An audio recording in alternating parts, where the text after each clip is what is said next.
What's going on, everybody? Welcome back to Stuttgart. We're back after yesterday's madness. And Ostapenko's in the final. She backs up her win against Swiatek. She makes the final. She's going to play the winner of this match between Sabalenka and Paolini. It's been interesting because both these ladies have been good this week. Sabalenka's only had to play the one match, though, which is kind of weird. But Paolini, she's played every match so far, and it's been very solid. Let's get the preview because these two have actually played a few times. Aryna Sabalenka versus Jasmine Paolini is a blockbuster semi-final match in Stuttgart for 2025. And both players have had different roads to get to this stage. Paolini entered the tournament as number 5 seed and will take on Lise in the first round. There's no problem getting through in straights. 6-2, 6-1. In the second round, she'd take on Niemeyer, and after a close second set, would get through in straights. 6-1, 7-5. In the quarterfinal, she'd take on Coco Gauff, the number 4 seed, who she'd never beaten before. And after coming back from a breakdown in the first set, she'd get through in straights. 6-4, 6-3 to advance to semi-finals. Sabalenka entered the tournament as the number 1 seed and would get a bye in the first round. In the second round, she was supposed to play Potapova, but unfortunately Potapova was injured from her first round, handing Sabalenka the walkover. In the quarterfinal, she'd take on Mertens, a player she'd beaten 8 out of 10 times previously. And this is no different, with Sabalenka getting through in straights. 6-4, 6-1 to advance to semi-finals. They still played 6 times before, with a head-to-head 4-2 in favour of Sabalenka, including a match in the semi-finals in Miami this year, where Sabalenka got the easy win. So it's going to be tough for Paolini if she's going to beat this version of Sabalenka, because she hasn't beaten Sabalenka in over 3 years. If Paolini's going to win this one, she needs to be defensive and get everything back against Sabalenka and hope that Sabalenka maybe throws in a few errors after a long extended rally, because we can see that happens sometimes when Paolini is playing types of players that do have big shots. If Sabalenka's going to win this one, she needs to serve well and be patient and, realize that there is going to be a lot of shots coming back and she's going to have to probably hit 2, 3, 4 extra shots each rally. So she's going to have to be patient, but she's going to get the win. Top 10 clash, really fun matchup, but I have to go with Sabalenka in straight sets. I reckon it might be closer than the Miami match because of the clay courts being a little bit slower than the Miami fast courts a couple weeks ago, but I have to go with Sabalenka in a close straight sets. But let me know in the comments below who's making the final. All right. So there it is, Penko in the final, and she beat Alexandra Eala in straight sets half an hour ago, 20 minutes ago, 10 minutes ago. The winner of this will take on Penko. Great final no matter what happens in this one. Paolini, number 6 in the world. She's 29 years old from Italy, 5'4", right-handed, 12 wins, 6 losses on the year. She has no titles this year, but she has got 2 career titles, and she's got some good form. She had some good form before this tournament. And Sabalenka, world number 1. She will be number 1 for the foreseeable future. Unless something goes bad and Swiatek catches fire. There shouldn't be a change. 26 years old from Belarus. She's 5'11", right-handed. 23 wins, 4 losses on the year. She has 2 titles this year. 19 career titles. And she's in great form. And there it is, 4-2 is the head-to-head between these two. As I mentioned in the preview, Paolini hasn't won for a long time. All right. And then we've got Alcaraz taking on Runa in about an hour and a bit, so we'll keep that on as well. Zverev serving for the match against Shelton. It's all happening. Everything's going on at the same time. It's a hectic weekend. How are we doing, chat? What's going on? What are we doing? What are we doing? Penko, Sabalenka, they deserve the Porsche, yeah. Well, we got a new champion. That's already been established. Someone new's getting a Porsche. Even if Iga catches fire, won't matter. Yeah, she's still a bit far behind. Yeah, happy Easter, everybody. Happy Easter. Hopefully not. You're eating plenty of chocolate. Madrid draw comes out. Yeah, apparently at some point it comes out. I don't know when, but we'll stick around for that. Keep an eye on that.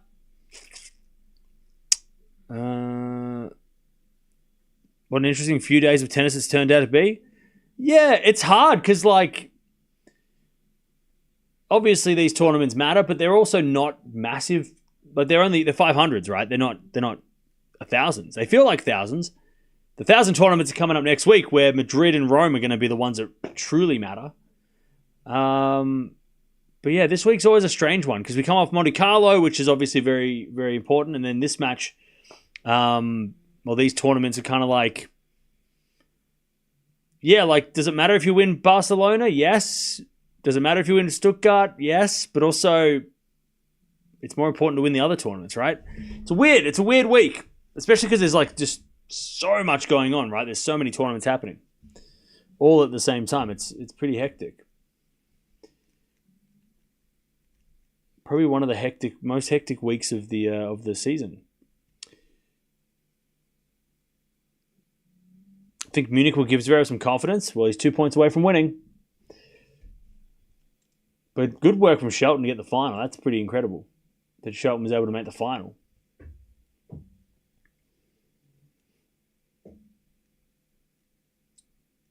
$500 Stuttgart is crazy how stacked it was. Yeah. It feels like a 1,000 because of the lineup, but it's only 500 points. Disappointed Fonzie lost in a challenger.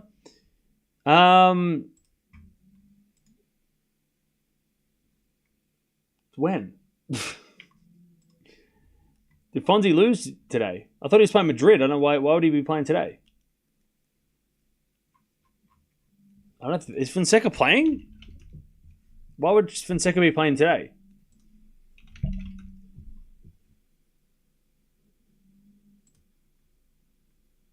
Fonseca hasn't played since Miami. I don't know what you're talking about. Disappointed that Fonzie lost in a challenger. What are you talking about? Like last year? Because he hasn't lost in a challenger. He's won both challenges he's played. He won Phoenix and then he lost to Demonor in Miami. I don't know what you're talking about. What are you talking about last year in Leon? Like, what are you doing? Everyone in the chat's confused. Please explain yourself. Explain what you mean by... Are you talking about a different Fonseca? Zverev won.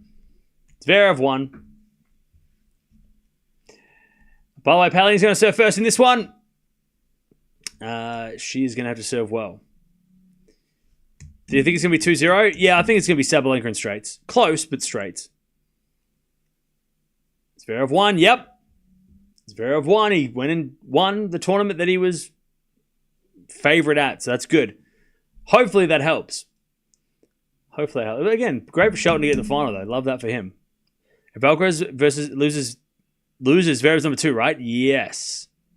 If Rune beats Alcaraz, Zverev is number 2. Back to number 2. Who have I got? I got Sabalenka in straights.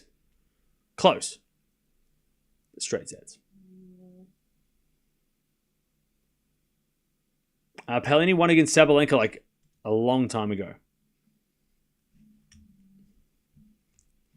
Court could favor Paolini better than Miami. Yeah, I did. I think that too, but I don't think it's going to favor enough. Because look at who was in the finals, right? 3 of the 4 players in the semis are massive hitters, and that's no surprise. So it's going to hopefully help her a little bit, but still, Sabalenka's power is going to be pretty tough to play. That sucks, Leon. Hopefully you're all right.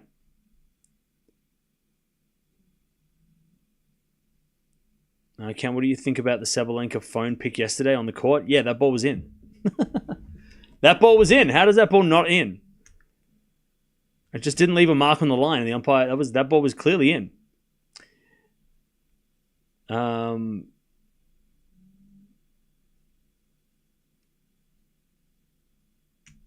Paolini can cause an upset in 3 sets.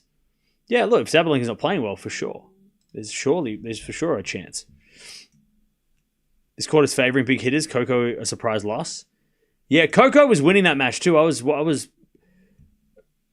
tuning in a little bit to the start of that match before I passed out. But Gauff was up like a break when I passed out. And then when I woke up, she lost. I was like, okay. Zverev won his 28th birthday. Is Zverev 28? That's crazy. Zverev's 28? That should be spoken about more. 28? How is Zverev 28? It's crazy. 28 today. That's incredible. That's wild. Are we doing doubleheader today once Carlos starts? Yes, if we have to. Hopefully we don't have to. I'm hoping we don't have to. I don't want to do doubleheaders if we don't have to. But we will if we have to. So don't worry. We will watch Carlos if we have to do a doubleheader side by side. We will watch him no matter what.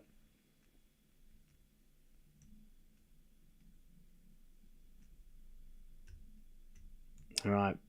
Here we go. Who you got, Chad? I've got Sabalenka in a close straight sets. Paolini is serving first, though. Let's see what she's got. Let's see what she's got.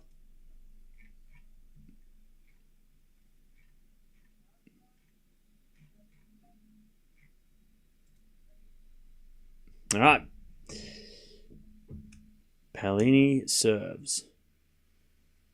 A fault.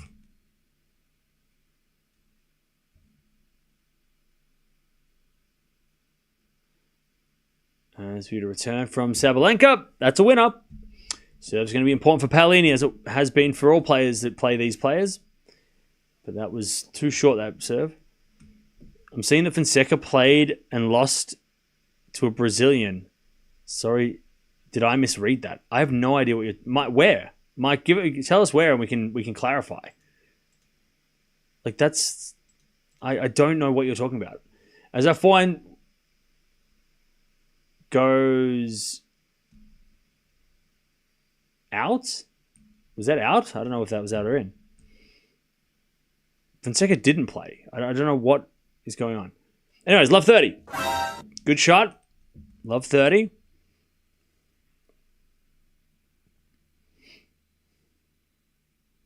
So to the back of Sabalenka, backhand from Paolini. Sabalenka backhand down the line is long, 15-30.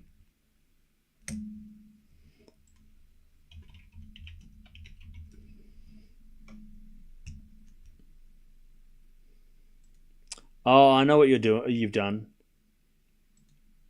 You're getting confused with a tournament that happened 12 months ago, but it was this time 12 months ago. You're reading a stat from 12 months ago. 2024. A challenger in last year in March. That's what you're looking at. I don't know why you're looking at that or how you found that, but it's definitely not. That definitely didn't happen.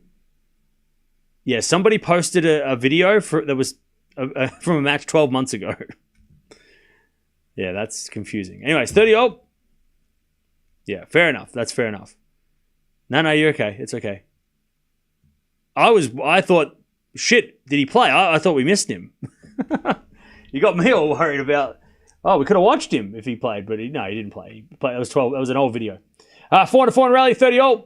Sabalenka hits it to the front of Paolini. Paolini down the line at the back end of Sabalenka. Paolini drop shot. Sabalenka's going to get there and hit a winner. This is going to be on tennis TV, bro. Nice pickup. 30-40. Breakpoint Sabalenka.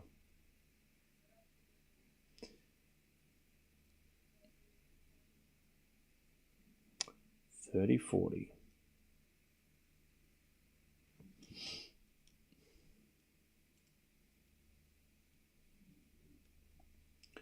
Serve again.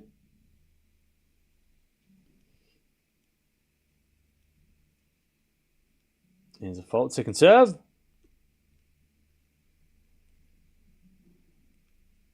There's a return from Sabalenka into the forehand of Paolini. Sabalenka forehand is a winner. There's the break. 1-love. Sabalenka starts. 1-0.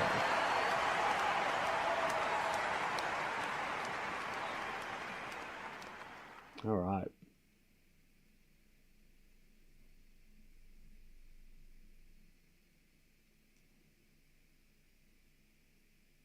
One zero.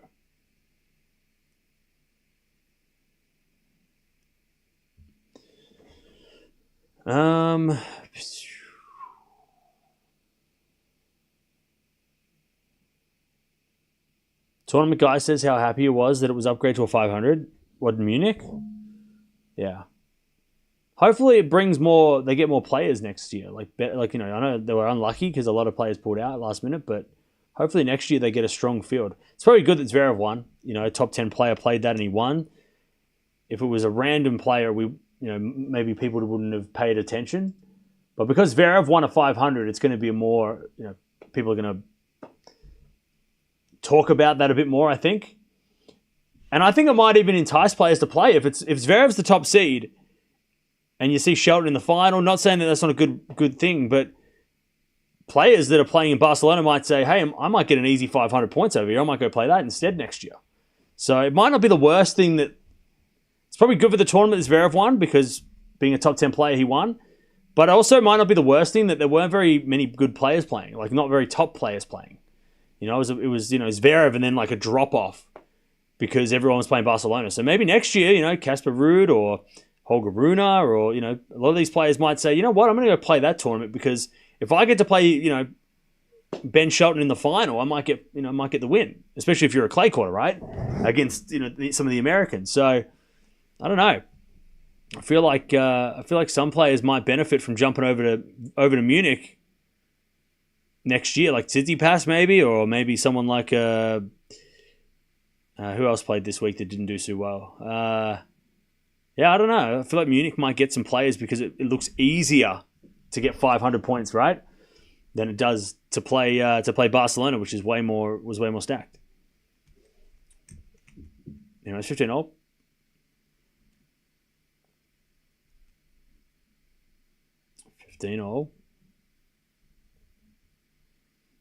As the return goes back to Sabalenka. Sabalenka gets a winner. 30-15.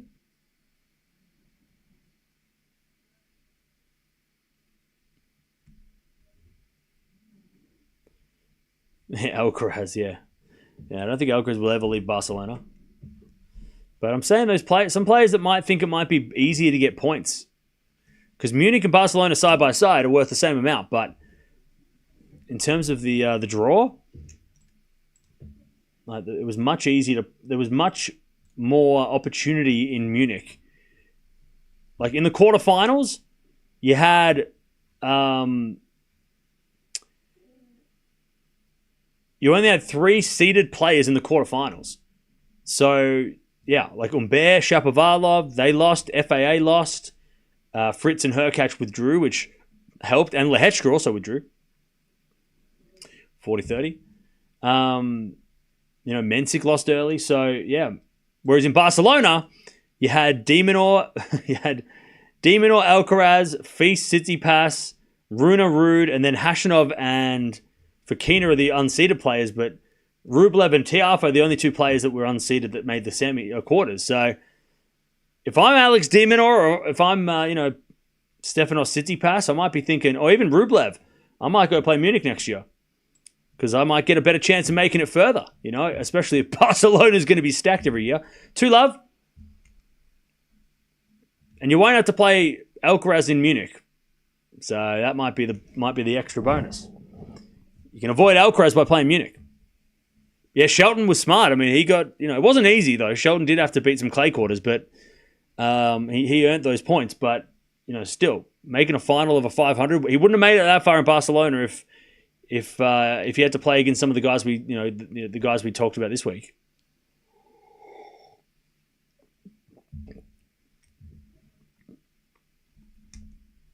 All right. 2-love as Paolini puts away the winner. 15-love.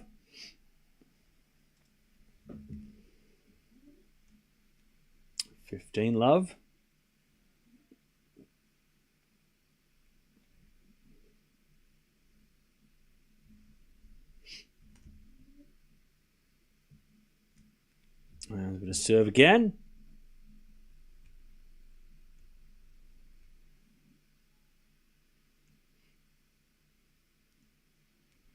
There's a bit of fault. Second serve.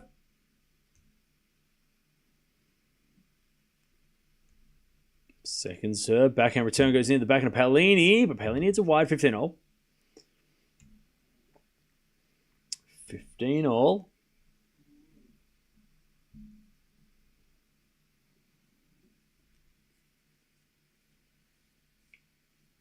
As Paolini serves again.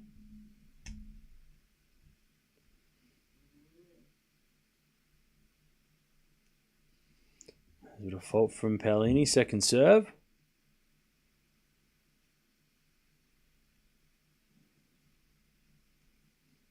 Backhand return into the forehand of Paolini, but Paolini hits it out, 15-30. Shelton got €250,000 for second place. Yeah, not a bad week for Shelton.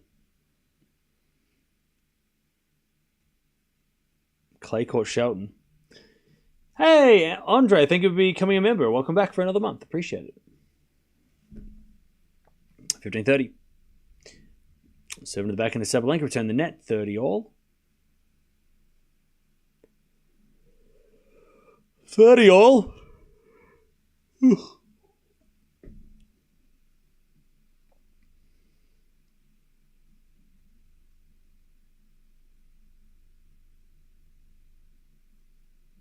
There's a bit of fault from Paolini, second serve.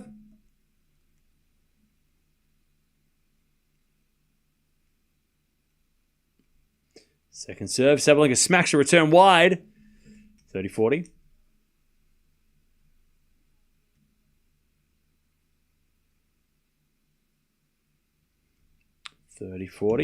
Sorry, 40-30.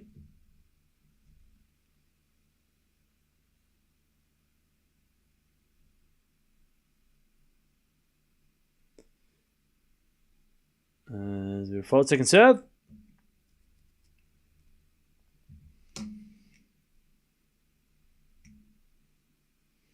There's a return from Sabalenka, backhand from Paolini into the backhand of Sabalenka. Paolini slice goes wide, and we get the deuce.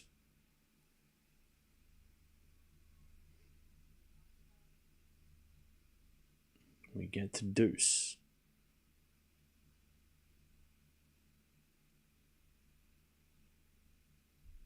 Hey, what's up, Laura? How you doing? Deuce. Serve again. And the return goes out by Sabalenka. Advantage Paolini.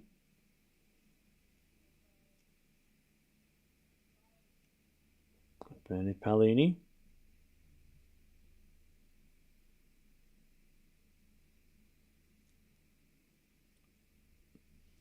Serve to the back into Sabalenka. Back into Paolini on the stretch. Sabalenka slice. Into the forehand of Paolini. Sabalenka runs around, hits a forehand. To the back into Paolini. Into the back into Sabalenka, who hits a winner. Back to deuce.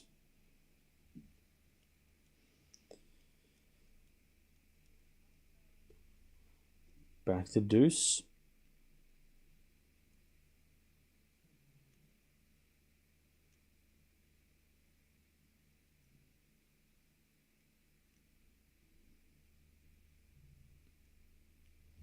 All right, serve again.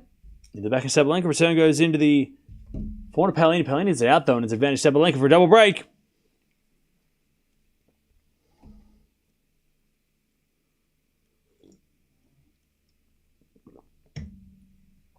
To get the double break.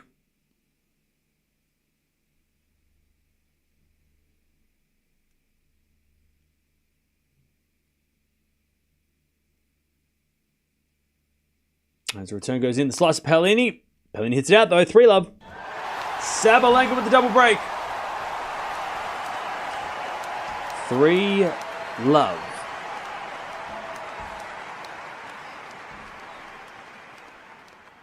All right.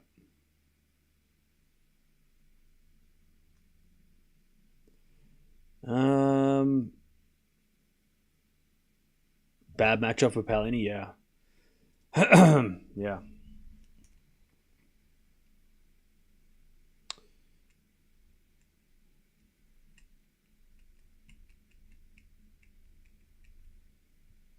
Yeah. Not when she misses. When she misses her first serve, it's bad. It's tough. Penko versus Sabalenka would be a battle of titans. Well, yeah, that could be happening in the final. It could be the matchup.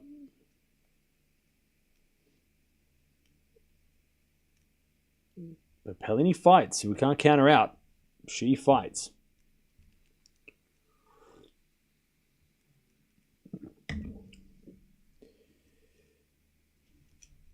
All right.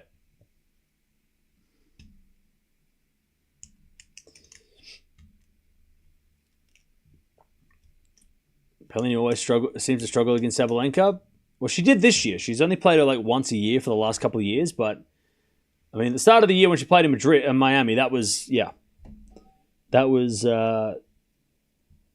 tough one for Paolini. But then again, Miami's faster than this, so you would think that Paolini's got a better chance here than she would have in Madrid against this Sabalenka. But there's still a lot of pressure on her. Sabalenka still can play on clay. We know that. Sabalenka with the double break, 3-love.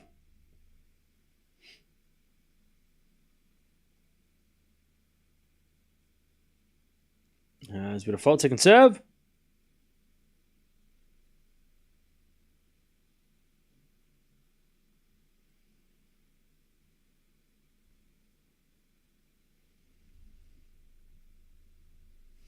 There's a bit of forehand from Sabalenka into the backhand of Paolini on the stretch. Sabalenka forehand drop shot.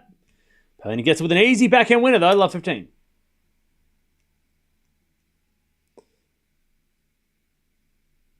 Love 15.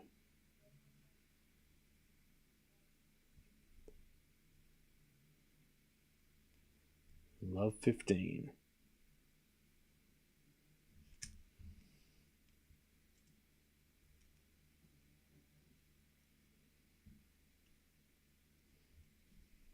Serve again by Sabalenka. Here's a fault, second serve.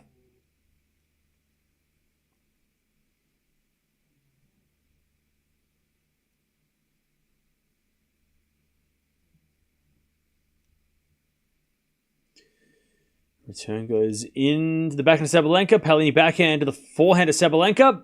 Sabalenka gets wide. It's love 30.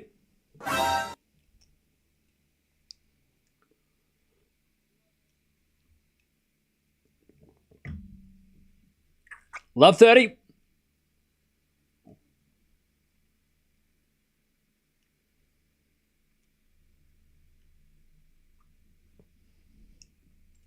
Serve again.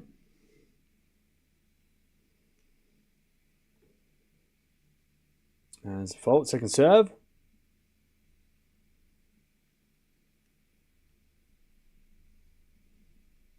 Second serve. Into the forehand of Paolini. Forehand of Sabalenka to the backhand of Paolini. As Sabalenka backhand goes wide. Love 40. Love 40.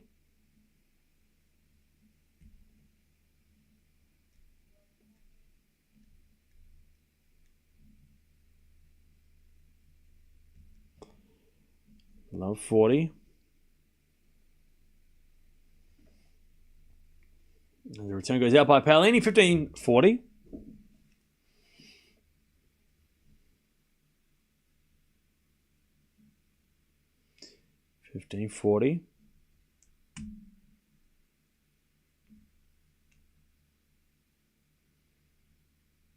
Serve again.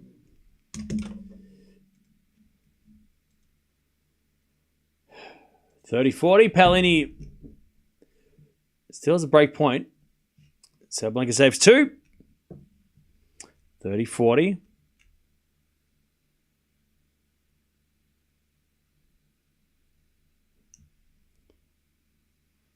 Serve to the forehand of Paolini. Sabalenka forehand in the net.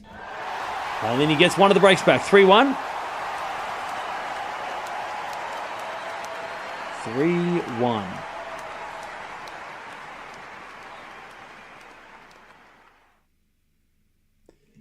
All right, 3-1. Sabalenka is making errors in that game.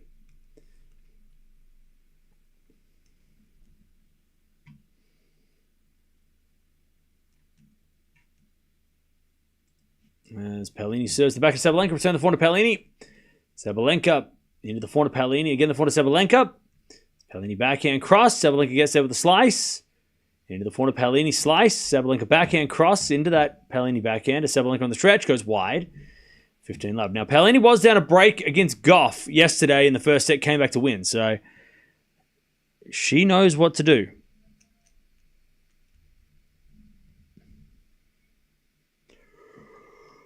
$15-love.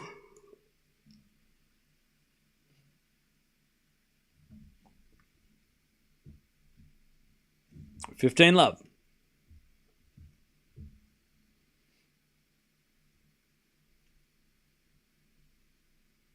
As the return goes out by Sabalenka, 30-love.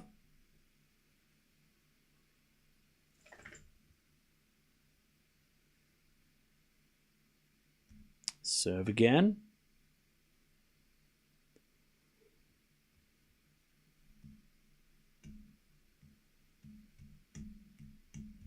First serve is a fault. Second serve.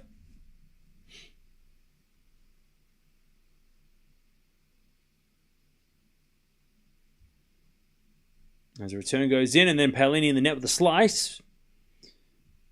30-15. 30-15.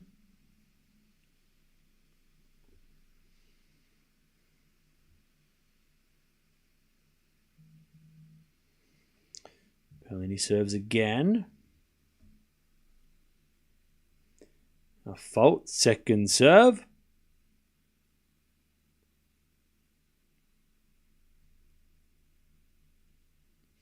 Second serve, the forehand of Sabalenka. She puts that away. Whew. This is going to be on tennis TV. All right. 30-all. 30-all. Sabalenka wants that double break again.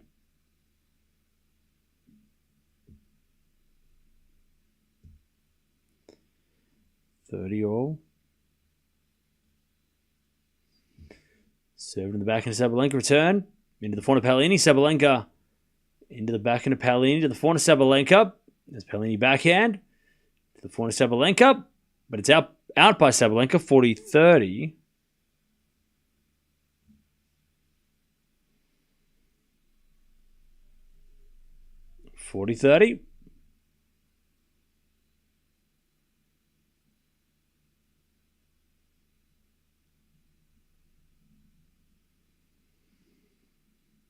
Paolini serves. Sabalenka returns a backhand into the forehand of Paolini. Sabalenka forehand. Again to the forehand of Paolini.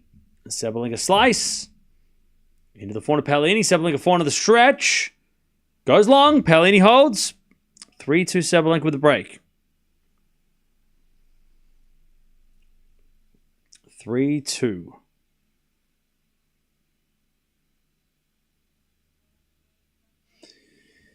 It's been a long couple of games too. 22 minutes for 5 games. That's not really what Sabalenka does. It's some long games.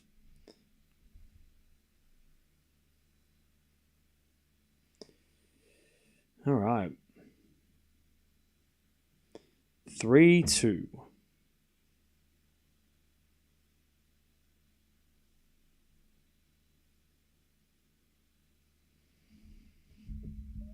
How we doing, chap? Now we got Alcaraz coming up against Rune in about 45 minutes. So stay tuned for that. We'll be watching that, of course. A lot of tennis. A lot of tennis today.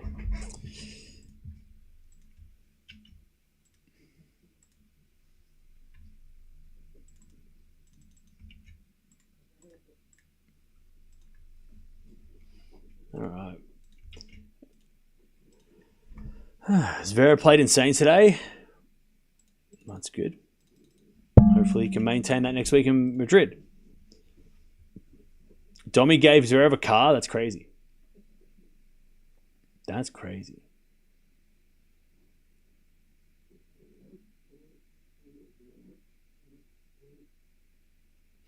All right. Sabalenka with the break. 3-2. She's serving.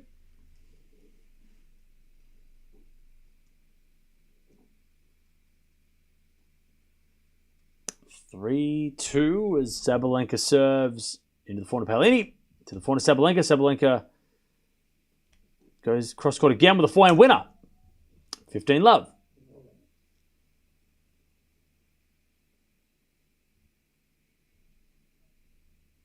15-love.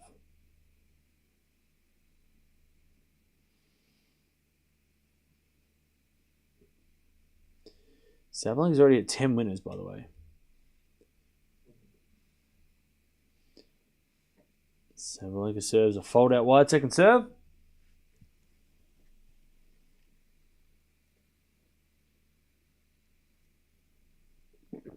Second serve.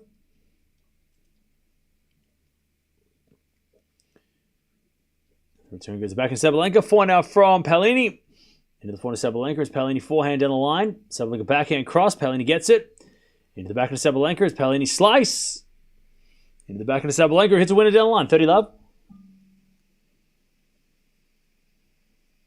Nice hitting from Sabalenka. 30, love.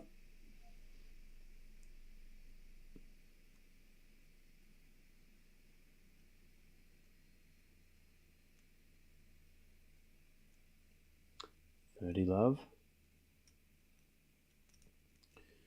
Serve again. Into the forehand of Paolini. Slice from Sabalenka is high. And Paolini puts it away. 30-15.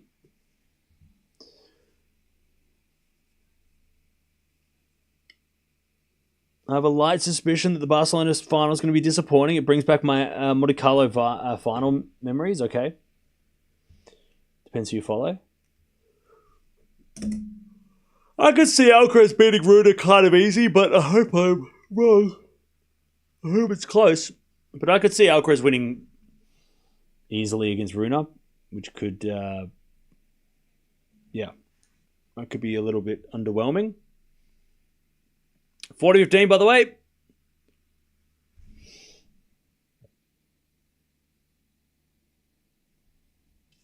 (40-15). As we get a let.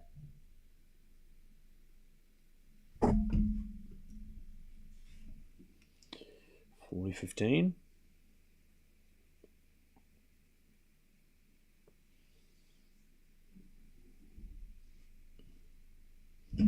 So to the back of Paolini. Return the net. 4-2 Sabalenka.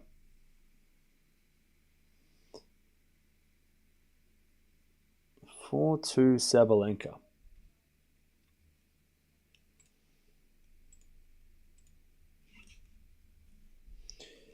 All right.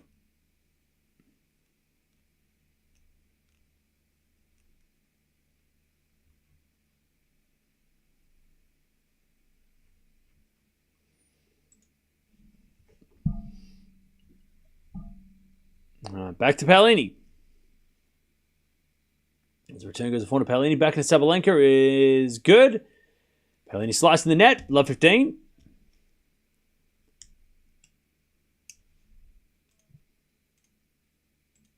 Love 15.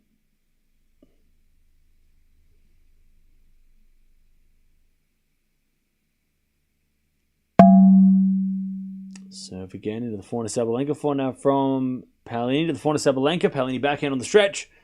Sabalenka comes in and puts it away. Love 30. Love 30.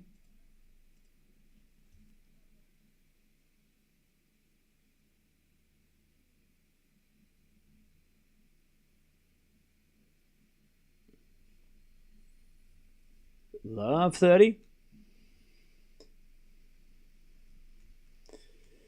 Serve now the forehand of Sabalenka. Great return winner. This is going to be on tennis TV. Love 40. Love 40.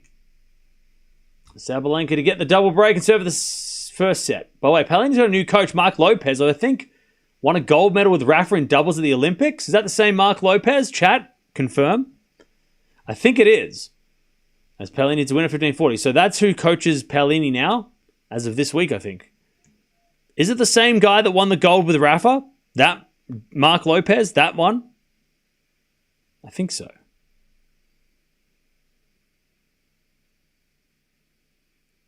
(15-40).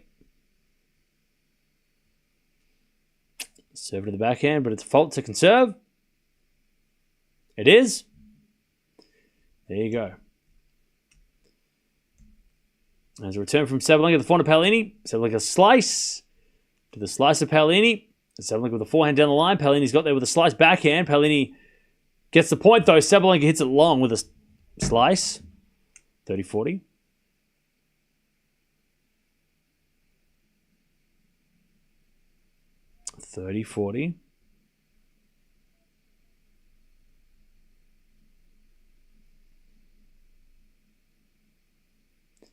Serve again.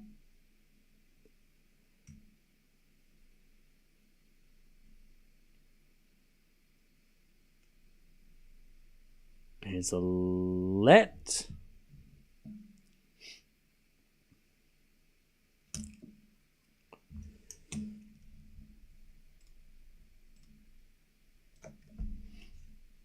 30-40. Serve in the backhand. Sabalenka return is good. Paolini backhand is drop shot. Sabalenka's going to get there. Put it away. 5-2. Sabalenka with the double break again. She will serve for the first set. Okay.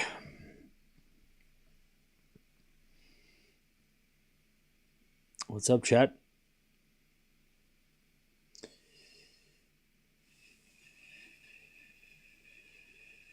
Neutral rallies in the middle of the court won't benefit Paolini. Yeah.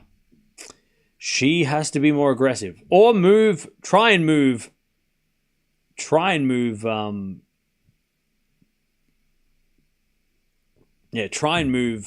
Sabalenka around. But even that won't work sometimes, you know. Sometimes you move her around, she still gets it done, you know. She still gets the ball and smacks it past you, and then you don't know what to do. That's why she's the best player on the planet. That's why she's number one.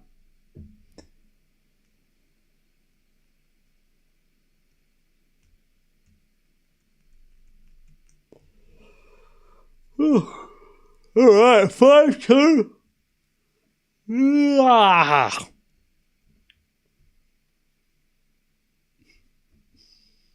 Sabalenka movement has improved so much as well. Yeah.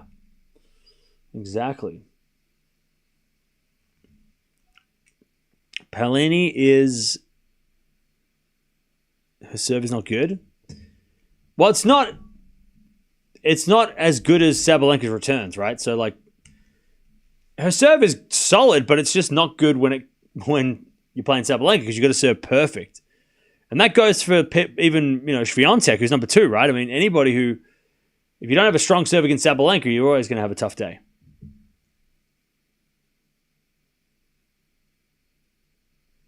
All right, 5-2. The serve into the backhand of Paolini, and she hits a return winner. No, it was a double fault. Love 15. Either way. Love 15.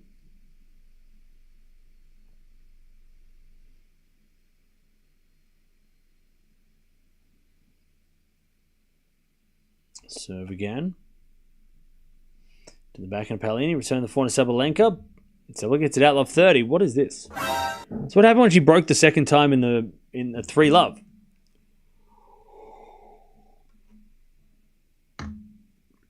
Love 30.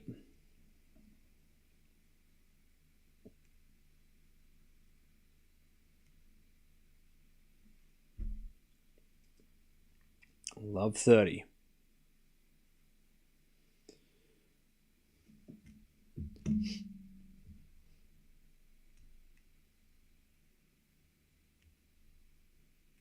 As the return goes into the forehand of Sabalenka. Forehand now from Paolini. Into the forehand of Sabalenka, sliced to the backhand of Paolini. Sabalenka backhand on the stretch. Goes in the net, and it's love 40. Love 40. To get one of the breaks back again. What's up? Love 40. Serve again.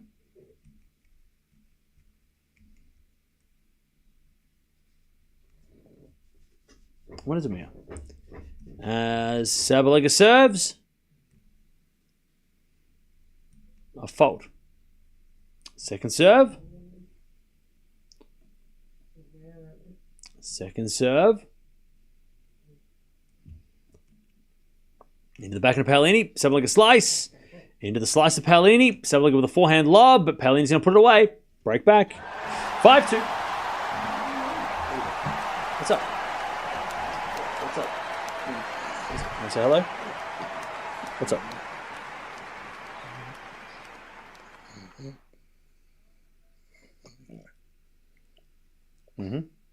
What's up? Hey, Angela, thank you for the 5 gifted. Appreciate it. Thank you for gifting memberships to Vims, Amy, Bailey, Laugh, and Ugo.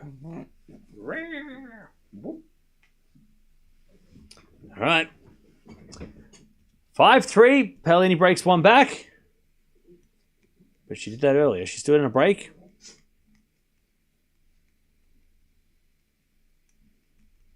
And it's a second serve. Into the forehand of Sabalenka. Return goes long, and it's 15-love.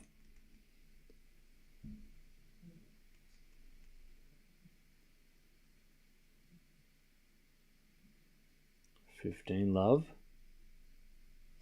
Your dog yawns like you? Yeah. Backhand goes down the line from Sabalenka. That's out. 30-love.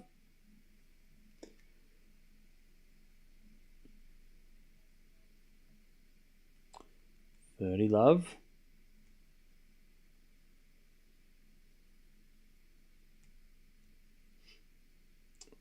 Serve again.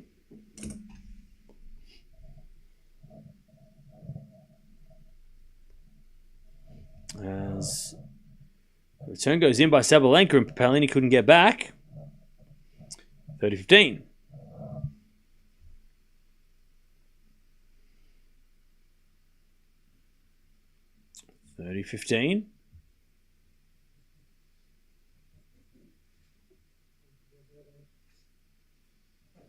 As we serve out wide the back into Sabalenka. Return the back into Paolini. Paolini in the net. 30-all. 30-all.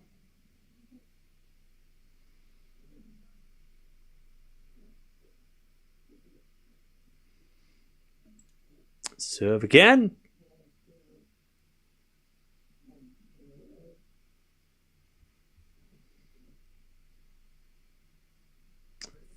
All.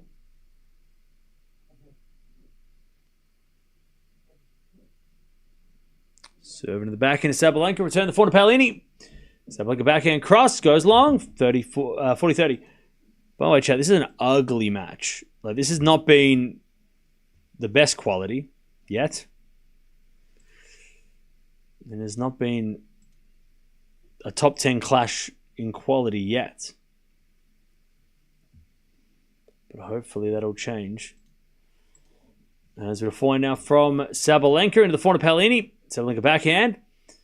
Into the forehand of Paolini. The Sabalenka forehand goes wide. And it's 5-4 Sabalenka. But Paolini hangs on. All right. 5-4.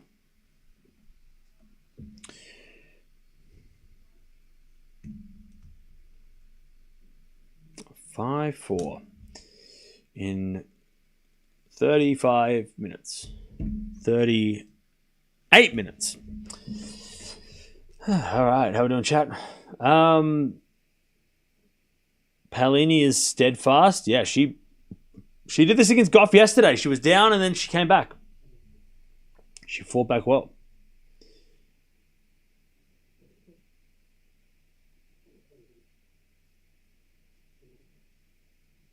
Much faster than the last match. I feel like it's on par with the last match.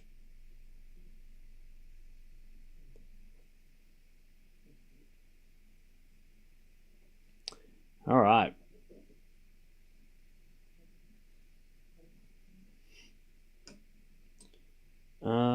We need this match on the Rome clay. I agree. That would be awesome. Be great to see these two play in Rome for many reasons.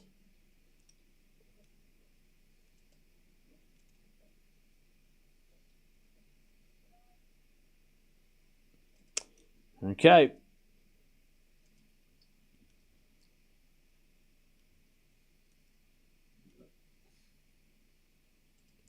Sabalenka's going to serve the set. Thanks for the commentary, no worries. 5-4.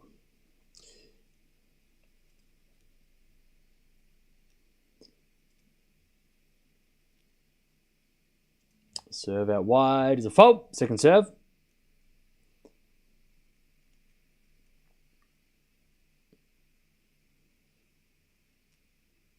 Second serve in the form of Paolini. Backing it for Sabalenka in the net. Love 15. Love 15. A lot of errors from Sabalenka. A lot of errors. Love 15.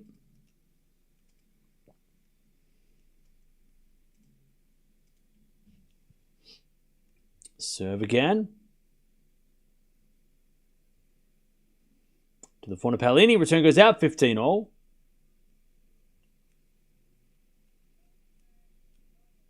Winner of this will take on Penko tomorrow, by the way.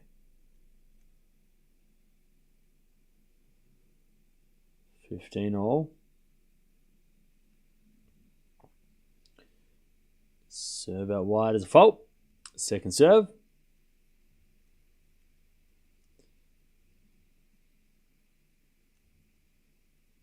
Second serve.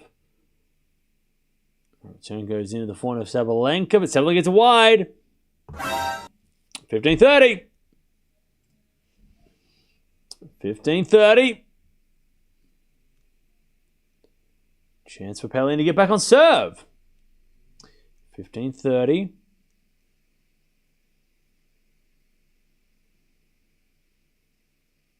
And Sabalenka serves a fault. Second serve. Second serve. Out wide to the backhand of Paolini. Return the backhand of Sabalenka. Paolini's there with a forehand pass. Sabalenka drop volley. Paolini gets it with a lob. Good pickup. Sabalenka's got a forehand, and that's going to go wide. Nice rally from Paolini to get back on serve. 15-40. Nice rally. That's the doubles there with the lob and everything. Great rally from Paolini. Mia, can you just stop down? Just sit down back. Sit back down. Okay. Break point to get back on serve. First serve is a fault. Second serve, Sabalenka.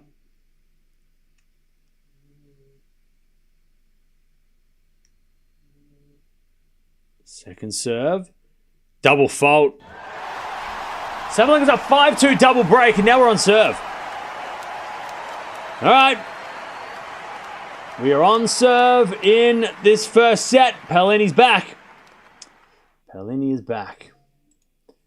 Now we do have Alcaraz taking on Runa in like 25 minutes. So unless this match somehow finishes then, I don't think it will. We'll I'll have to wait and see what happens, but we've got a double header in case we need it, so no stress.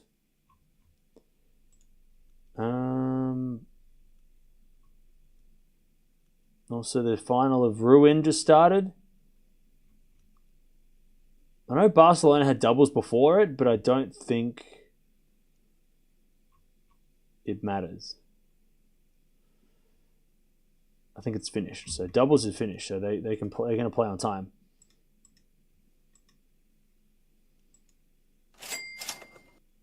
Angela. Happy Easter come. Happy Easter come. Angela with the one. What was it? With the £100. Holy shit! You just gifted 5 members. You don't need to donate as well. That's okay. That's all good. But thank you. That's crazy. $132 in American money. Get some salutes in the chat for Angela. Thank you for the donation. I don't know why I played twice, but there you go. Appreciate that. Jesus. That's a lot of Easter eggs. All right. Sabalenka, who was up 5-2, is now about to go down for the first time today. But she hits a backhand winner, 30-15. Very generous. Thank you so much, Angela. That's very, very generous. You don't need to do that. And also, Finders, thank you for the 46 months. Wow. 46 months. You've almost been here for 4 years? That's crazy.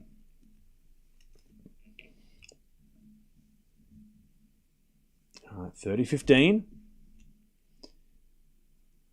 As we get a backhand return to the backhand of Paolini. Sabalenka forehand open court winner, 30-all. It'd be really a shame if Paolini lost this set now after the epic fight back. 4 years during Roland Garros. New badge. Yep. Thank you for the continued support.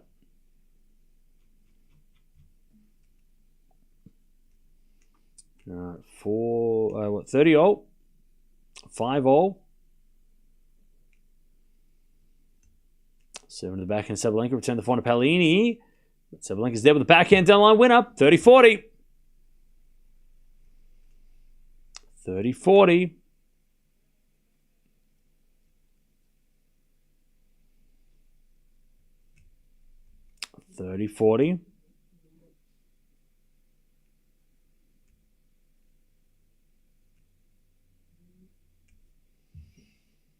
Serve again.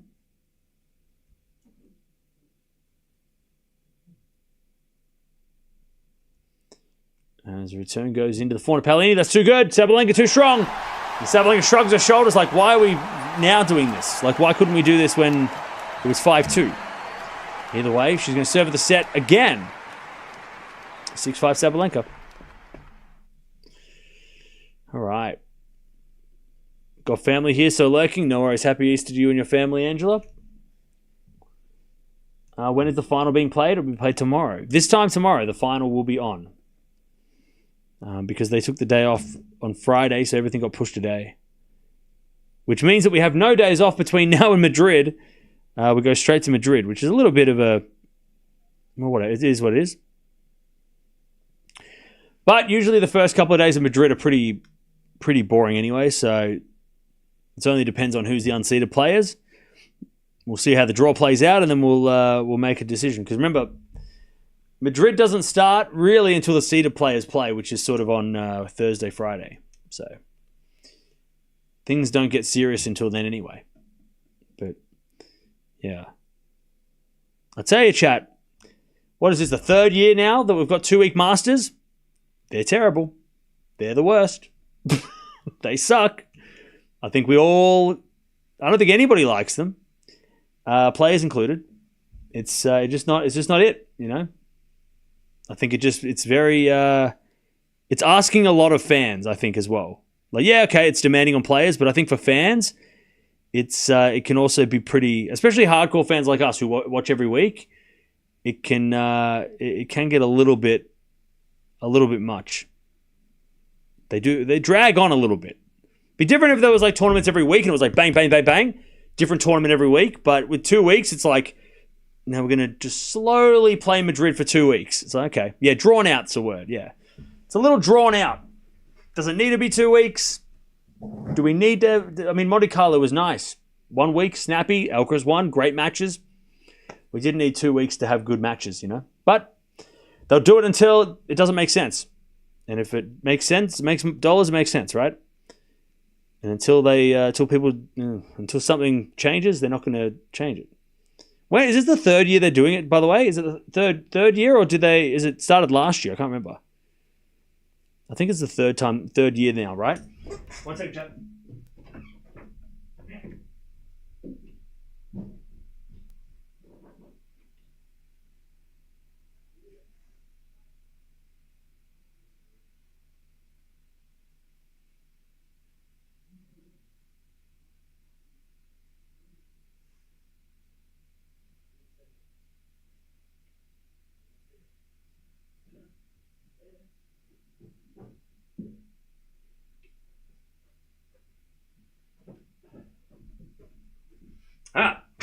Sabalenka 30-15.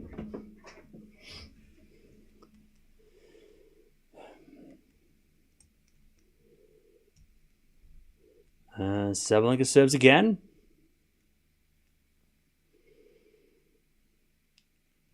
Here's a fault. Second serve. Oh, it's the third year in a row they're doing the 2 weeks, yeah. Yeah, it's, yeah.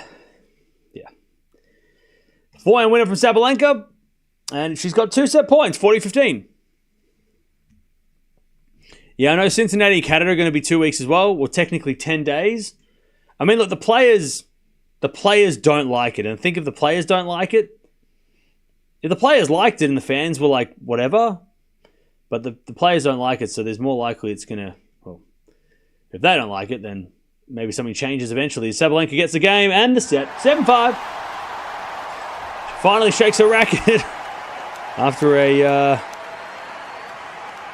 an awkward set, but she wins the first 7-5.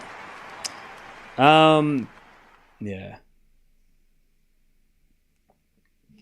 Yeah, I feel like we just don't get time. I mean, if you've watched Kazatkina talk to Garcia in the podcast that they just did, Dasha says a lot of the same things we're talking about here. Like, that you win a tournament and then all of a sudden you have to be at the next tournament. You don't get time to celebrate. If you win in Madrid, you play Rome. Like, there's no time to like enjoy your wins. You have to like the next week you're straight away playing the next thing. Like, I mean, the Sunshine Double is kind of different because that's always been around. Maybe we can make an exception. But, I mean, Draper wins Indian Wells, biggest tournament of his life. 3 days later, loses in Miami, and he's back to square one. You're like, he's just gone from, like, the greatest moment of his career to then having a loss and feeling you're back to square one. It's very humbling. But it's also very, like, is it fair? I mean, shouldn't there be time for players to celebrate? And 2-week Masters don't allow that because they're back-to-back and there's not enough weeks in the year for it. But also for us, I mean, somebody's going to drive away with a Porsche and then we're not going to give a shit because we're going to be watching Madrid. So it's like, someone's going to win a car tomorrow and then they're going to have to just leave it there because they have to fly to Madrid or drive to Madrid. So, yeah. I don't know, Chad. Do you like 2-week Masters? What's your feel? What's your view? Are you a fan? Some people like them, and I get that. I get why. I mean, I can see that why. I see why they're valuable, and why people might enjoy them. But personally, I think it's not good for the players, and I just feel like as fans, it just takes a little bit too long. It's a little bit too long to get to it takes a long time to get to the point. Get to the final, get to the matches that we want to see. It takes a long time. We got a lot of matches in the first week that nobody cares about. It just takes a very long, and then we go straight to Rome, which is another 2 weeks. I wouldn't mind if one was 2 weeks and one was 1 week. Like, pick one. Madrid or Rome. They don't both need to be 2 weeks. We don't need 4 weeks of 1000s. And then the French, because by the time we get to the French, we're going to be like, didn't we just do this for 2 weeks? Or what the hell is going on? I tune in the second week, if anything. Yeah, so you don't even watch the first week. So why have we got 2 weeks, right? Definitely not a fan. Depends on location. 1 week is much more exciting. Indian Wells, Miami, yes. Dutchy, hey, thank you for the donation. Appreciate it. Because that makes them special, but the rest need to go back to the old format. The only positive of 2-week Masters are more players can play and possibly get some points. I agree. It's good for lower ranked players to get some chances, gives them a chance, but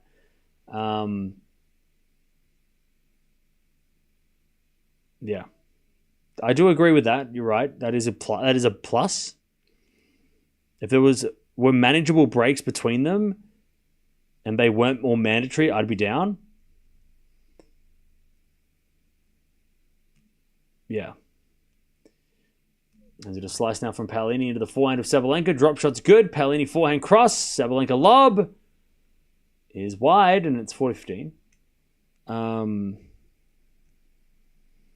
I think if the players wants a break, they can have it. But generally speaking, across all tournaments, tennis is a tough gig and got to be in it to win it. Yeah, I like 1 week better because I can understand if some need to be longer when it's combined. Yeah, I mean, I don't think it's longer because it's combined. I mean, that might be it might be a reason, but it doesn't feel. I don't think it's 2 weeks because it's combined. I think it's 2 weeks because to get more players in the draw and make it a bigger spectacle. Make it a mini Grand Slam like Indian Wells and Miami are, right? Make them mini slams. But how many mini slams can we have before we get a little tired of it, It gets a little Like, you can still promote 1 week Masters and make them jammed packed. I mean, I think this tournament is one of the only tournaments that 500 events that sort of shows that how, like, if you have a strong field, it doesn't matter how many rounds you have to play. If you've got a strong field and you got top 10 players playing and it's stacked, people will watch. It doesn't matter if it's 2 weeks and you force everyone to play, or if it's 1 week and it's, and it's optional, right? Even though Raducanu and Keys are not here, it's still been a very big week in Stuttgart. It always is. Every time Stuttgart played, it's 1 week, it's short, it's sweet, and it's jam-packed, right? We've got all the best players playing because it's huge. Even Monte Carlo, right? We didn't need it. It doesn't need to be 2 weeks Monte Carlo. Look at it. Jam-packed, full of upsets at the start, and then full of matches at the end. It's like short and sweet.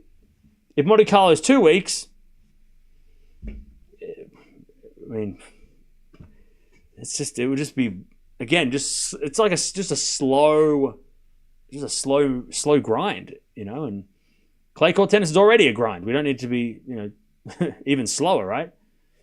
As a smash from Sabalenka 15-all.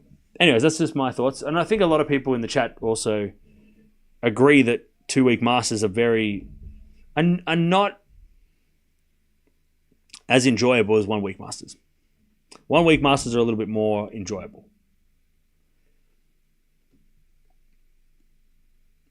And I don't know if they're ever going to change it back, but I guess it just depends on how they go. That goes in the net from Paolini. 30-15.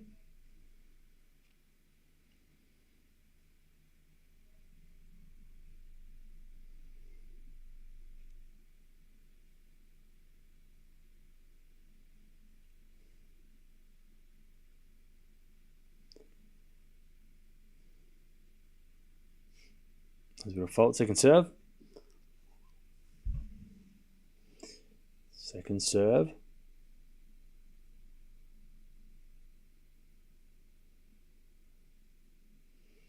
The back end of Paolini. Return the forehand to Sabalenka. Hits it in net. 30-all.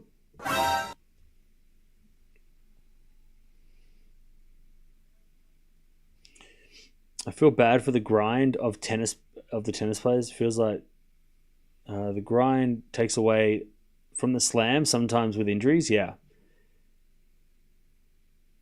I think that's the only way things would change back is if 2 week Masters, like Madrid and Rome, for example, if we got a lot of injuries during those tournaments due to fatigue, and then players skipped the French because they were injured, and they said, hey, it's because of this.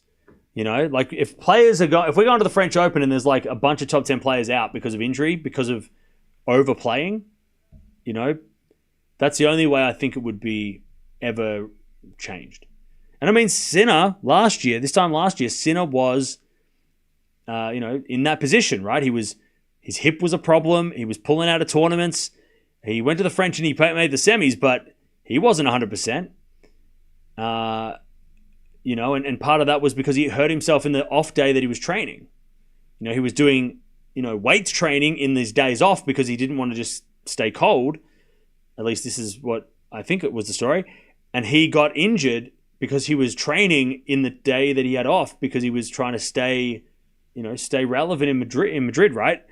And he was trying to stay active because having a day off every other day sounds good, but it's also like, what, are you just going to go visit the city, walk around, do nothing all day, and then come back and play your match? You have to stay active, right? You can't just have a day off and then come back and play a high level match the next day, right? So, and that happens. And then, Sabalenka got injured. Did she have the shoulder injury? Well, she didn't play Wimbledon because of shoulder injury, right? Raducanu has had illnesses before and had to not play tournaments because of injury and, sickness. And, it's just like how much. But the players have to do all the work and stuff. They're getting pushed to the brink every week now. So if anything will change, it would be through the players' voice. But again, we'll endure. We'll see what 2 week Masters do. They're going to upgrade Cincinnati, Canada, and they're going to keep going until everything's 2 weeks, and then they'll probably assess whether or not it's good or bad. Backhand Sabalenka to the backhand of Paolini. Return goes into the backhand of Sabalenka. Paolini passing shot winner. We're back 2-love. Sorry, Paolini's 2-love with the break.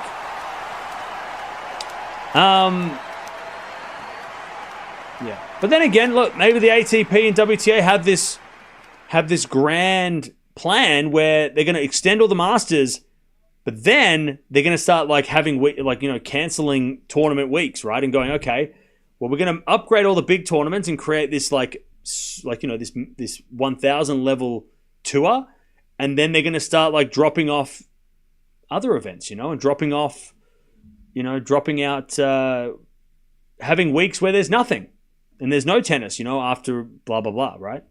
Maybe they've got a plan. Hey Cam, focus. Rune versus Alcaraz is starting. Yeah, look, if you're not new to the channel, Crystal, so you should know that I don't like being told what to do. I don't like being yelled at and getting told like, oh, yeah, just let us cook, all right?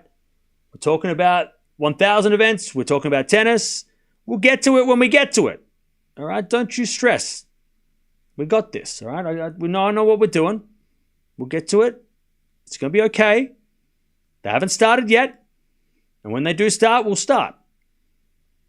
Also, even if they had started, it's only going to be like 1-0. It's all good. Don't worry. 15-all. Blame the WTA for putting this event on at the same time as the men's final. Because at the end of the day, the men's final is clashing with this. So maybe they should have put Barcelona later. Call them and complain.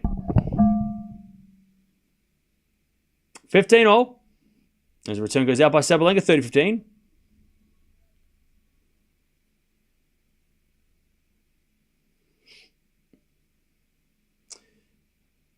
30-15.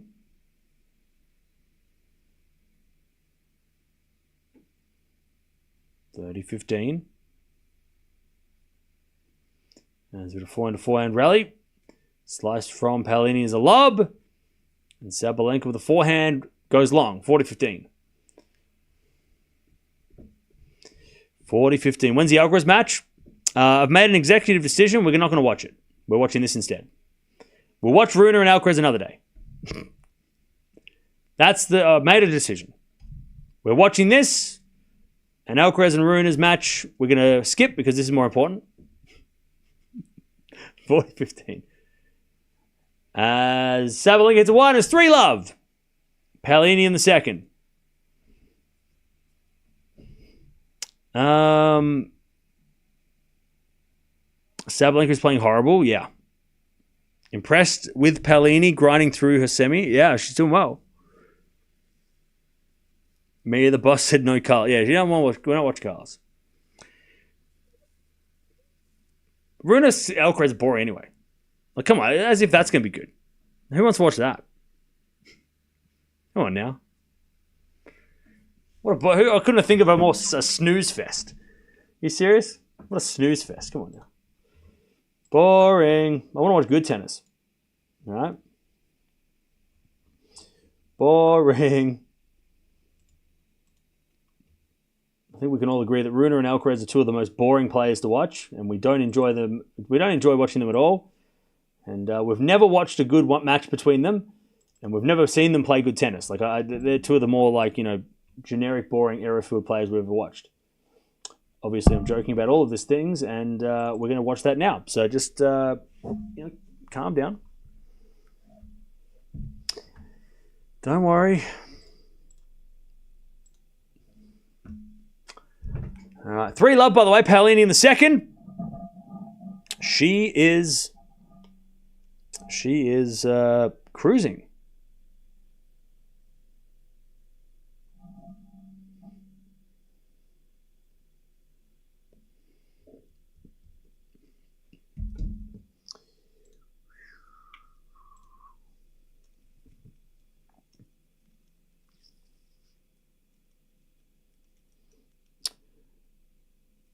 All right.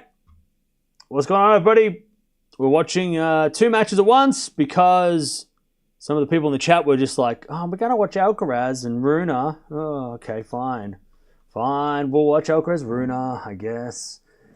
Reluctantly. But we're watching a really good match with Sabalenka and Paolini, which is obviously the match that everybody wants to watch. instead of Alcaraz, but we'll watch Alcaraz anyway. I gave into the pressure. By the way, it's 7-5 Sabalenka, but 3-love Paolini in the second. So we're getting some really interesting matchups. And winner plays Penko. Winner plays Penko in the final of Stuttgart tomorrow. All right, 15-all.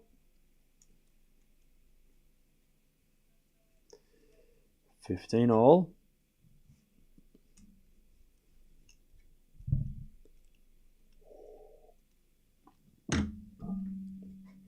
Just woke up here in Hawaii. What's up? Welcome. Penko was amazing today. Yeah, she was pretty cruisy. As the return goes out by Paolini, 30-15. Castle winning close 2 sets, you reckon? Okay. Ostapenko will give either of these two a run for their money. Penko's on fire. She sure is. Okay, 30-15. So we serve again from Sabalenka. Into the backhand of Paolini, but it's a let by Sabalenka.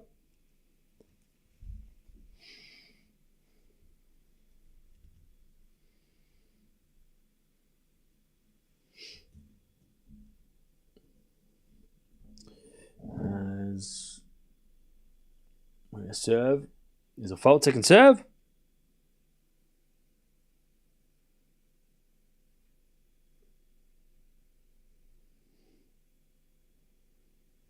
Second serve, Sabalenka. As the return goes into the backhand of Sabalenka. Sabalenka gets it long, and it's 30-all. Chance for the double break here, Paolini in the second. 30-all.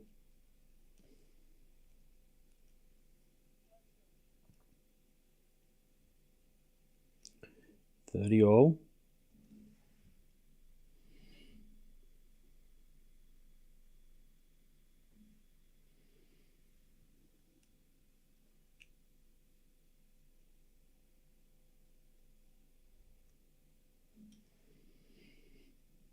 As we get a serve again, Sabalenka 30-all. Return goes in the corner, Sabalenka. Paolini can't get that one, 40-30.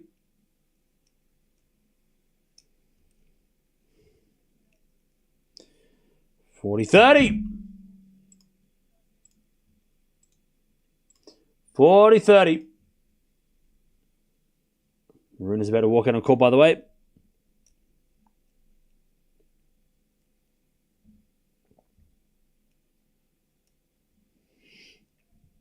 As that goes out on the return from Paolini, and Sabalenka's on the board. 3-1 second set.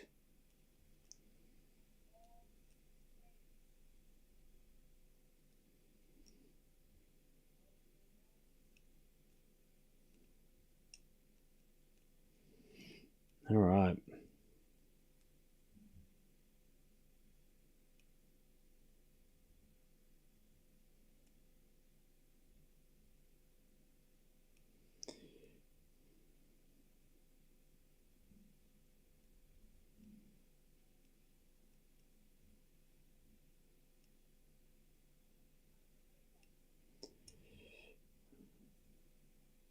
All right. 3-1. Alcaraz just walked out on court.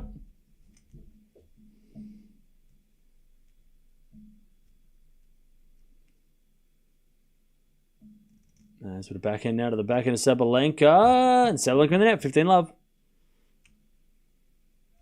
15-love. 15-love.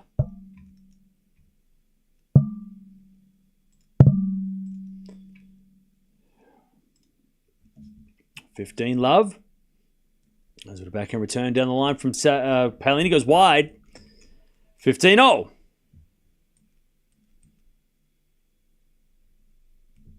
Runa looks like he's just happy to be there. Well, hopefully he's happy. He's not going to be happy with a runner-up trophy.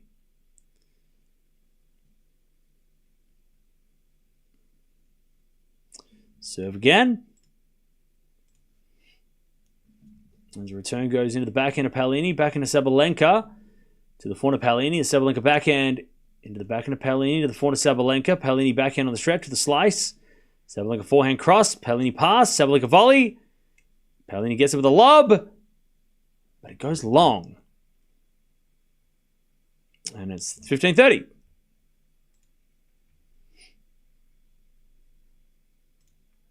$15-30.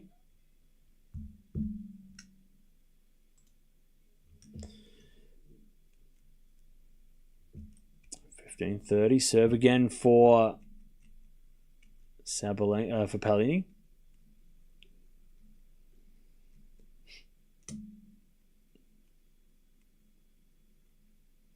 Serve again.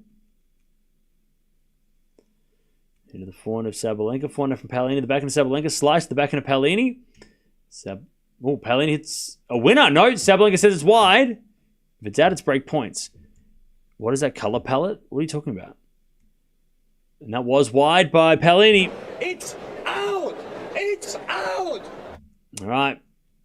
15-40.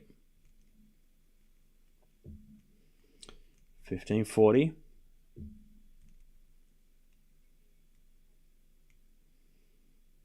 To get back the break. As a return goes back into Paolini. Paolini hits it out. We're back on serve. 3-2.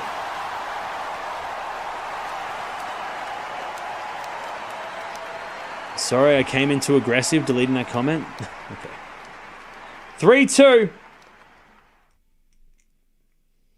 Sabalenka breaks back.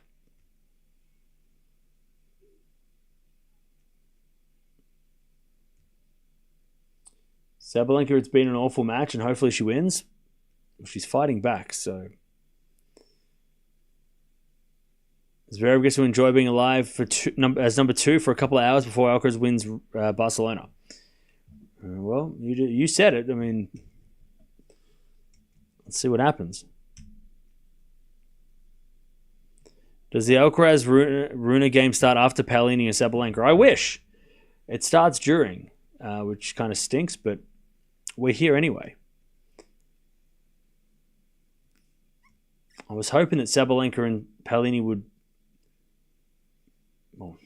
would hopefully finish before, but it is what it is. It's what the doubleheader's for. An emergency like this.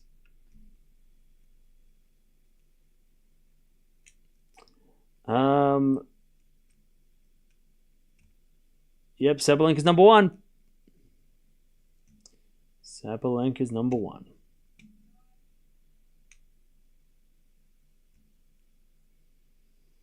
It's been good having Runa in these finals. The more he's in the mix, the better. Yeah, he's actually been, final of Indian Wells. He's been the quarterfinals, semifinals, Monte Carlo. He's been decent there. He's been good here. I mean, yeah, Runa's been good the last few weeks. He's had a really good couple of weeks and couple of tournaments. Consistency is there, and he's back in the top 10, which helps. So that's good. Yeah, Runa does like clay as well. He lost to Opelka in a close 3-setter in... he had to retire in Monte Carlo, my bad.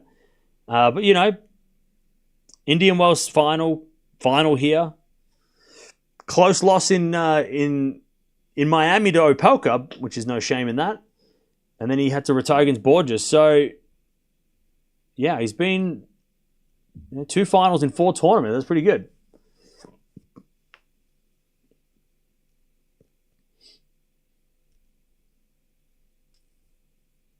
Uh, 15 all. Sabalenka trying to level. She serves a fault. Second serve.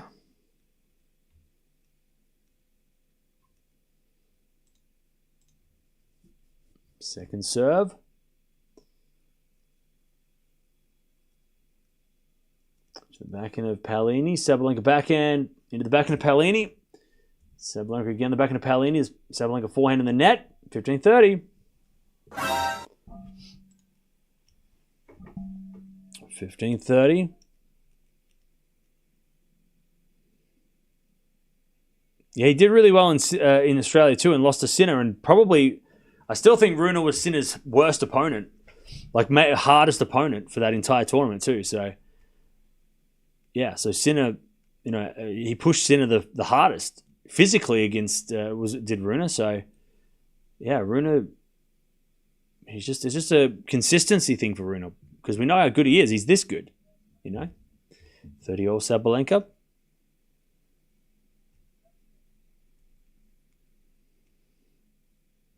All right, 30-all.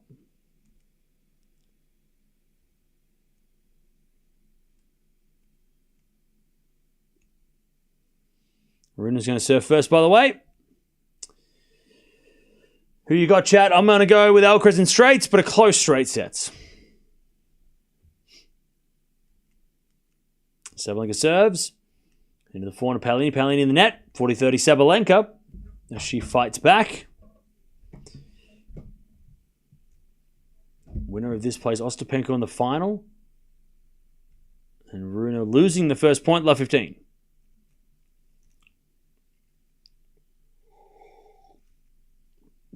Rune just missed it. Ace from Sabalenka. All right, 3-0. Sabalenka recovers.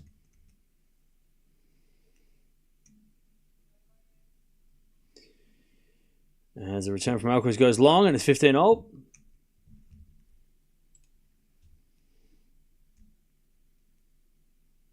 $15-all.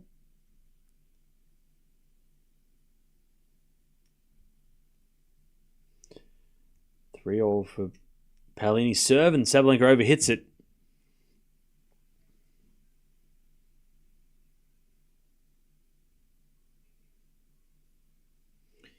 Does anybody know the schedule of Eala or Raducanu? Are these unbelievable players playing next week?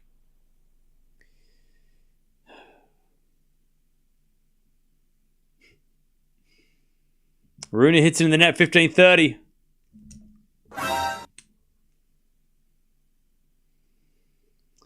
As we get a serve again from Rune.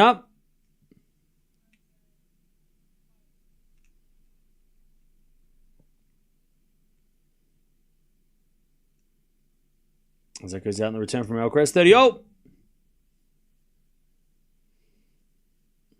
30-all.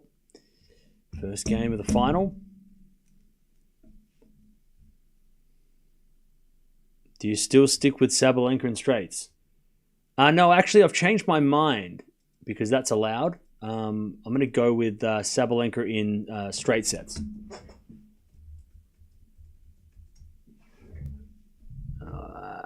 30-15.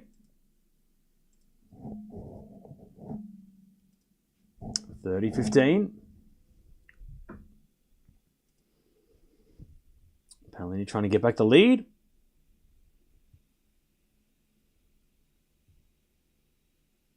As the return goes out by Sabalenka, 40-15.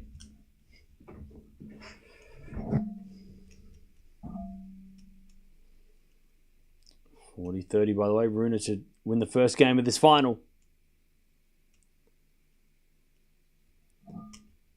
Paolini trying to get back the lead. Serves an ace. All right.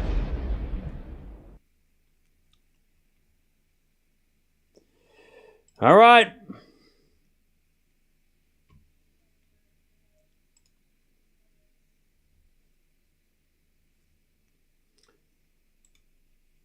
Sabalenka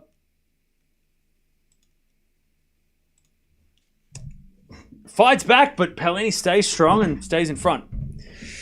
Chat, for the love of God, please stop spamming. If you're spamming, please stop. It's really annoying. Mods are doing a tough enough job doing a double header.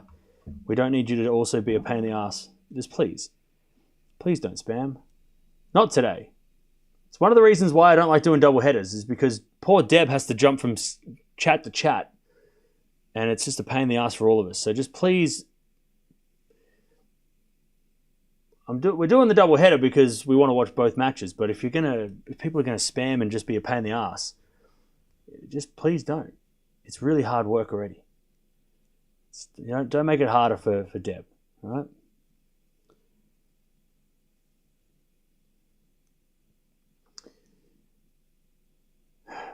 All right.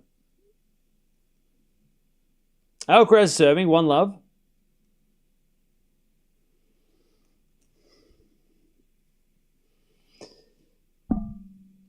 As with a 4-4 rally, and Alcaraz puts it away.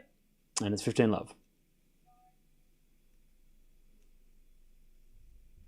15 love.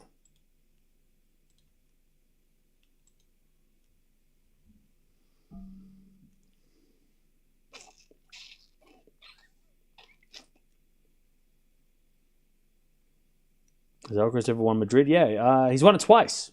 22-23 he won Madrid. As Aryna hits it wide and it's 30 love.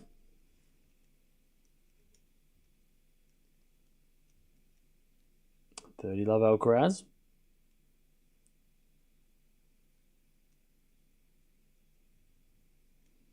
As Paolini hits it out and the return is 30 love Sabalenka.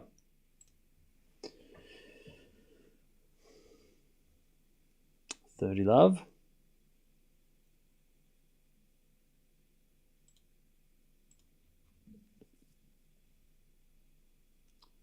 Sabalenka serves a fault. Second serve.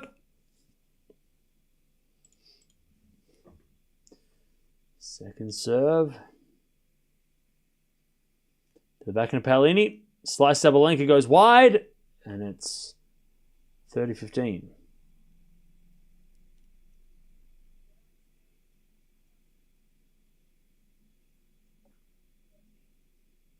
30-15.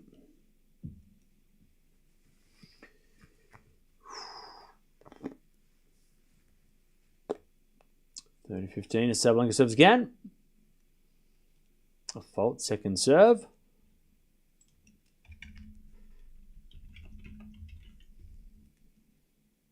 Second serve, Sabalenka. In the back of Paolini. Sabalenka backhand to the forehand of Paolini on the stretch. Sabalenka goes down the line for a winner. 40-15. Also, Alcaraz holds 1-1 in the final. If you're just joining us, Zverev. Sinner, I wish. Zverev won the final in Munich, beating Shelton in the final. But Stuttgart are a day behind. So their final's tomorrow, which is a little bit confusing because the Madrid draw comes out today, but the rankings come out tomorrow. But the final's on tomorrow night. Is anyone else confused, chat? How do they base the seedings of Madrid? It seems like it's confused. Again, 2-week Masters. It's kind of confusing, right? Because, I don't know, chat. The rankings come out tomorrow, but the draw's coming out now or today. So then, do they base it on last week? I guess they based it on... So wait, they do base it on last week. But then, when do they update the rankings on the women? Is it updated on Tuesday? Because the final's on Monday. I don't know how I'm going to do a ranking show. That's what I'm asking. How the hell do I do a ranking show if I don't know when the rankings are updated? Yeah, base the rankings on last week. So Alcaraz number 1 seed. That's fine. But then, how do we... Yeah, I don't know. It's very confusing. I mean, Madrid actually doesn't have a problem with that because it's based on last week. Everything's based on last week. But then, when do the rankings come out for after Stuttgart or before Stuttgart? Because then points fall off, and then how does... I don't know. Anyways, Paolini gets a return winner. It's an advantage. Now, I want to do a ranking show, but I might not be able to do one because it's too confusing. 30-all. Chance for Alcaraz to break here in the final. Chance for Paolini to break in the second. All right, nice hitting from Bruna. 40-30 as Paolini returns the front of Sabalenka. Sabalenka gets a winner, and it's deuce. Djokovic's Players Union should talk about this. I'm sure once they get through this thing they're battling at the moment, I reckon 2-week Masters might be something they talk about eventually. But again, I don't think so. The rankings don't. The Madrid doesn't actually have any point. No, the rankings don't matter with Madrid. It's more the. The rankings coming out after Stuttgart final for the ladies because I don't know if I'm going to update the rankings on Tuesday or Wednesday or tomorrow. Good return winner from Sabalenka, advantage. As Alcaraz hits a slice, but the volley is too good by Runa. 2-1 Runa, first set.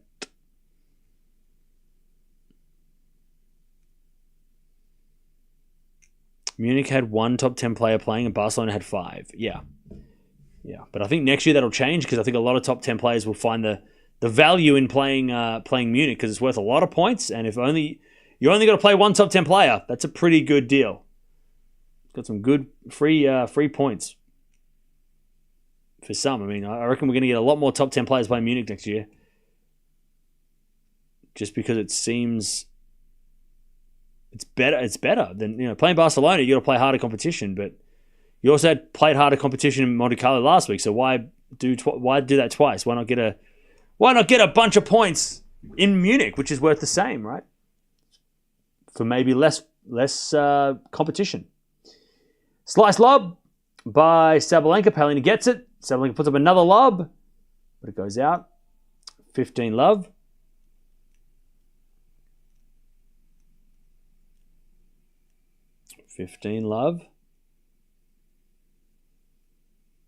As Paolini serves again.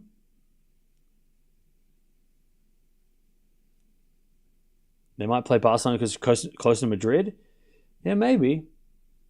But I think a lot of players next year will probably play Munich. Like, I reckon a lot of the players that played this week will choose Munich next year because of the... why wouldn't you go to Munich and try and make a semi-final, whereas here you might lose second round, right? I mean, I'd be playing Munich and avoiding Alcaraz in the future on the clay. I'd rather play. I think a lot of people, and no disrespect to Zverev, because I'm putting him against Alcaraz, but I think a lot of players would like their chance against Zverev in Munich than Alcaraz in Spain. I think at the moment, even though I know he just won Munich, but I think a lot of players would pick, I want to play Sasha in Germany because that crowd is going to be not as crazy as the Spanish crowd.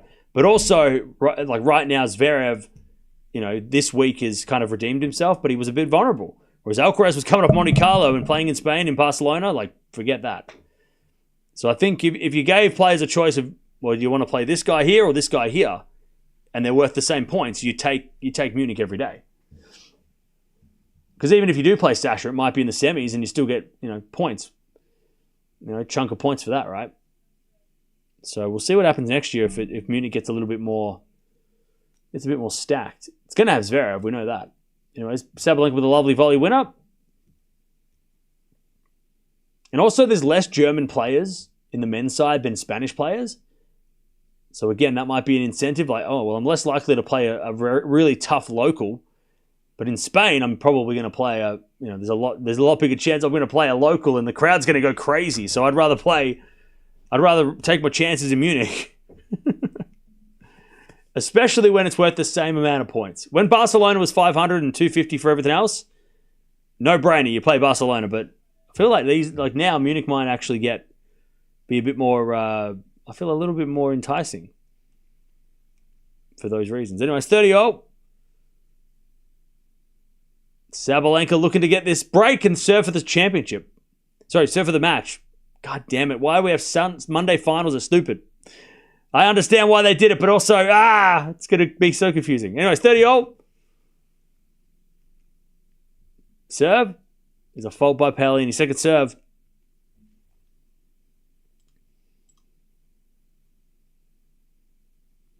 Second serve. Alcaraz holds, by the way, 2-2. As the return goes in the forehand of Paolini. Forehand now from Sabalenka. Into the forehand of Paolini on the stretch. Paolini in the net. 30-40. Break point. Sabalenka to serve for the match. The winner plays Penko in the final tomorrow. Prize money, big factor. The prize money is similar too, right? It should be pretty similar. I don't think Barcelona is going to offer double prize money compared to Munich. Munich prize money, they should be similar. I'd be pretty surprised if Barcelona were giving out $3 million checks. All right, 30-40.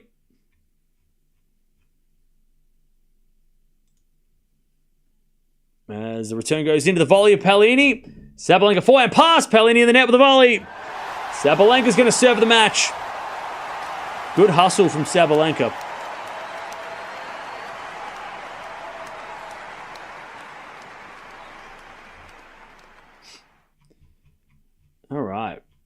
Somebody said that Zverev won about a 450,000 pounds, I think. Or euro, maybe.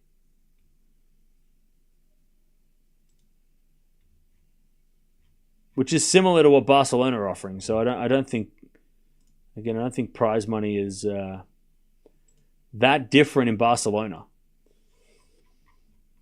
It's pretty much the same. Munich lineup next year will be Sinner, Zverev, Fritz, and Shelton. I agree. I think, yeah, Sinner will go there, wouldn't he? He wouldn't go to Barcelona. Sinner in Munich for 500 points makes more sense. Prize money pool was 2.9 million euros compared to Munich, 2.5. Okay, so there's an extra $400,000 to go around. Remember, the prize pool is bigger, but also it gets spread out. So maybe there was a couple more dollars for the winner than Barcelona, but again, I'd take a $10,000 cut if I won the championship. If I had a better chance of winning in Munich, you know what I mean? Like, let's say it's a $10,000 difference or $20,000 difference. I would take the $20,000 cut and get the 500 points if it was, better chance. I think. I don't think. It's not. If it was an extra $500,000 more, maybe you'd go. The prize money's pretty good in Barcelona. I can't. Like it's worth more than the points, but I feel like the chance of getting better points. I mean, that might be more beneficial to some. Anyways, Alcaraz has got break points, 15-40. We'll find out next year. We'll see who plays. See if Munich gets a stronger field next year. Because Munich next year might get a stronger field because this year it was a little bit light on it. A lot of players got some points and they didn't have to do as much for it. I mean, look at the tournament this week. Runa's had to play some killers to get to the finals. We've got a forehand now from Alcaraz, 15-40. Forehand from Runa. Into the forehand of Alcaraz. The Runa forehand goes into the forehand of Alcaraz. The forehand of Runa. Alcaraz forehand down the line. Runa gets up with a slice backhand. But it's wide. Alcaraz breaks. 3-2. He breaks. So Sabalenka is serving for the match.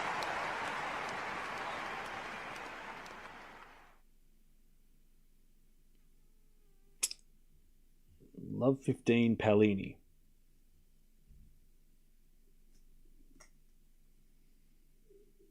And a fault by Sabalenka. Second serve. You're thinking getting points might be an investment in getting into the tournaments later on. Yeah, for sure. For sure. Or improving your ranking for the French. I mean, look at Shelton, right? He's got an extra 300 points by playing Munich. If he played Barcelona, let's be real, he probably wouldn't have gone as far because there was a lot more competition in Barcelona. But he's improved his ranking, which might get him higher seeded at the French, which means he gets to avoid players. So again, it's worth it could be worth it, yeah. Not for everybody though. It would be crazy if Alcaraz went to Munich and played. but for a lot of players, I think it would be definitely worth the slight pay cut to get possibly more points. Because at the end of the day, if you don't have ranking points, prize money and shit doesn't matter because you need ranking points to get you into places to get the prize money in the first place. So if you don't have the points, you can't get the money. So if you go get somewhere where there's more points, then you're going to get that 20. You're going to get that 20 grand later down the track anyway, right? Because it's going to get you into better tournaments down the track, like you said, Azza. Anyways, 30 all.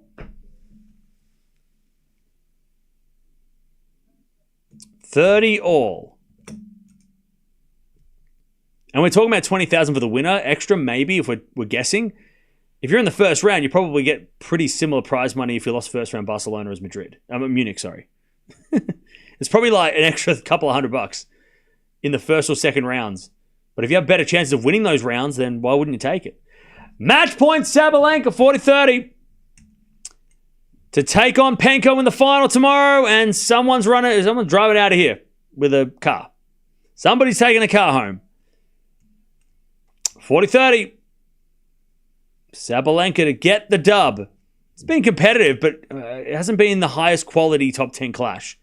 Paolini's done well, though. Give her credit. Sabalenka's level's not been as good as it should be. All right, 40-30. But it doesn't matter if she wins, right? If she wins, who cares what her quality was? We'll forget. Second serve, Sabalenka. Second serve. Into the backhand of Paolini. Return to the backhand of Sabalenka. Paolini forehand on the stretch. And Sabalenka down the line. There's a winner. There she is. She's in the final again. I think it might be her fourth final here. Maybe. She lost to Barty. She lost to Swiatek. And now she's playing Penko. So maybe her third final here. She definitely has been in the final of this tournament a fair bit.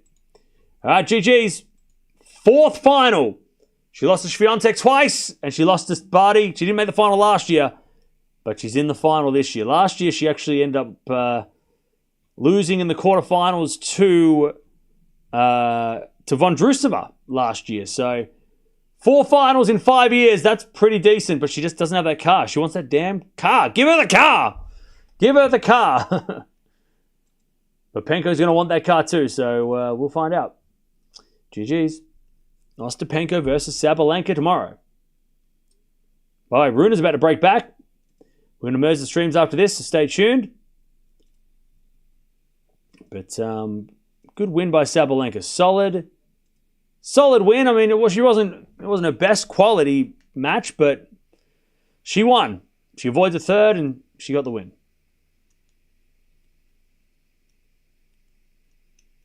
All right, 15-40. Alcaraz in trouble. 7 to the back of Runa. Return goes into the front of Alcaraz. Runa gets the point and the break, and we're back on set. All right.